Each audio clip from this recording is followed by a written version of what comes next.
Hi, this is Kiara and Paulina from Pencil, and today we will be showing you how to use private apps in Pencil Spaces. So you can privatize your app library by opening each app individually as a private app. So what this means is that when you have the app open on your own whiteboard, your participants will not be able to see the app open on your whiteboard. So to do this, you are going to navigate to the left-hand side of your screen and open your app library. So then you're going to want to find the app you would like to open. Today I'll be opening up a web viewer. I'm going to navigate to the right-hand side of my app and select the three dots. So from there, you will see the option to insert a private app. So I'm going to insert that. And as you can see, a web viewer has been added to the board. As you can see on the top bar, this indicates that this is a private web viewer. So I can go ahead and work on my web viewer.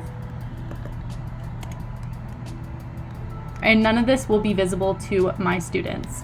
So I currently have leader mode on to ensure Paulina is on the same part of the whiteboard as me. I'm going to quickly shut that off. And Paulina is sharing her screen, so I'm going to pin that so that you can see that she is unable to see the web viewer that I was working on. Thank you for watching today's tutorial. We hope you found it helpful. If you have any further questions, please feel free to click the help button found at the top right-hand side of your screen.